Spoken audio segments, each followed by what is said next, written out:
Martinus, tadi dijelaskan ya dalam paparan ini, kalau bisa ditampilkan ya terkait menyangkut masalah jalur rawat penyelundupan narkoba. Ini sudah teridentifikasi sebenarnya, dan ini memang sudah beberapa kali kita suarakan bahwa potensi penyelundupan narkoba ya, melewati jalur laut, daerah pesisir, ya. Dan modusnya, ya, dan yang kita dapatkan pada saat beberapa kali kunjungan ke daerah Batam di sana, narkoba yang masuk dari luar itu dibuang ke laut, lalu kemudian ada nelayan yang kapal-kapal kecil ya mengambil narkoba yang dibuang di tengah-tengah laut itu. Itu banyak sekali modus-modus seperti itu yang terjadi. Nah, kawasan pesisir ini memang sangat rawan.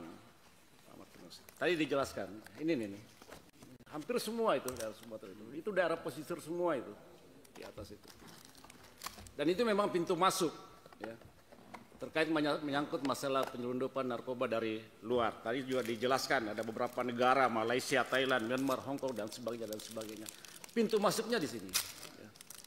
Dan pengawasan kita di situ, Pak Balam, memang belum maksimal. Utamanya menyangkut masalah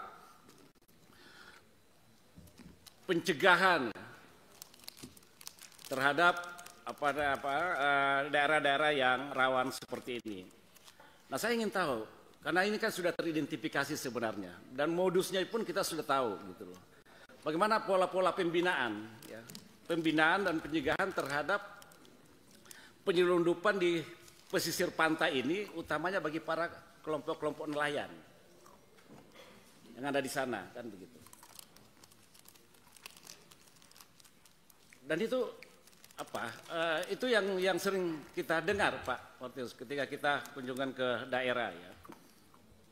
Mereka inilah yang digunakan sebenarnya, yang digunakan oleh para gembong-gembong atau mafia-mafia, para penyelundup yang ada di luar terhadap nelayan-nelayan ini.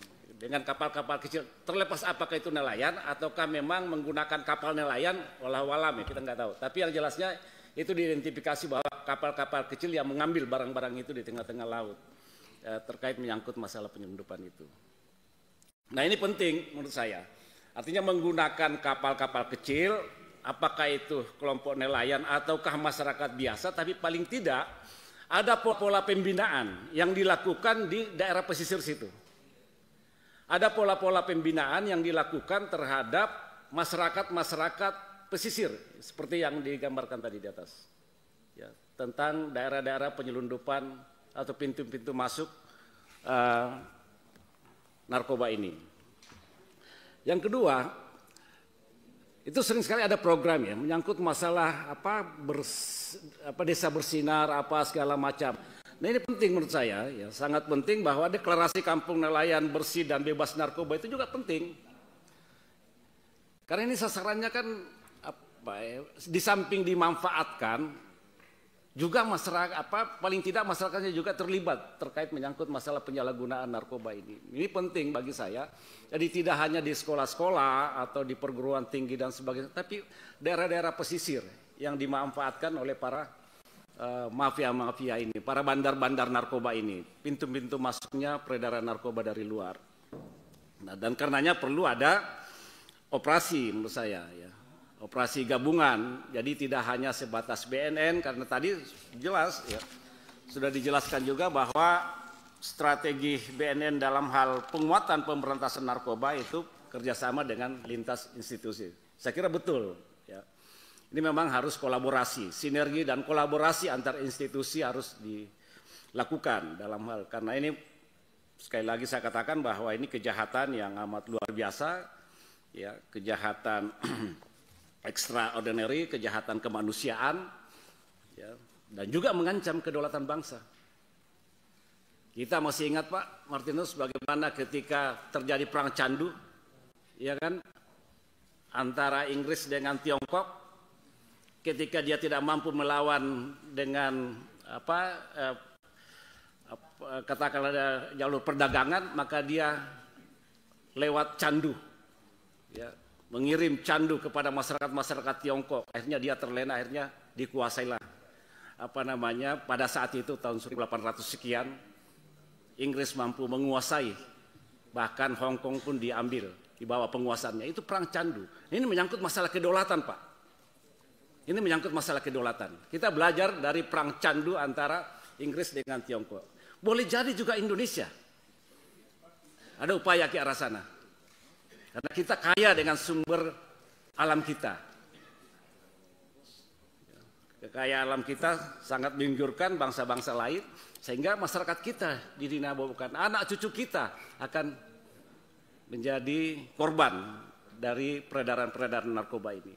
Jadi kita banyak belajar dari peristiwa-peristiwa dulu tentang perang candu itu. Dan ini bisa jadi bahwa ini adalah ancaman terhadap kedaulatan bangsa, tidak hanya sebatas kejahatan, tapi juga tentang kedaulatan bangsa. Dan karenanya memang harus ada political will ya dari pihak pemerintah dalam hal penguatan pemberantasan narkoba ini terhadap semua institusi, utamanya BNN sebagai leading sektor, baik dari sisi anggaran, infrastruktur, dan sumber daya manusia. Jadi tidak hanya sebatas bahwa kondisi negara kita darurat narkoba, tapi implementasinya harus dibarengi dengan political will itu sendiri. Saya mendukung langkah-langkah yang dilakukan oleh Pak Martinus ya dalam hal pemberantasan narkoba. Lalu kemudian juga perlu dipantau Pak Martinus ya. Karena ini kan juga para pelaku-pelaku ini ketika melakukan peredaran dan sebagainya, tadi dijelaskan ada 500 triliun peredaran uang narkoba. Ini jumlah yang sangat besar. 500 triliun peredaran uang narkoba.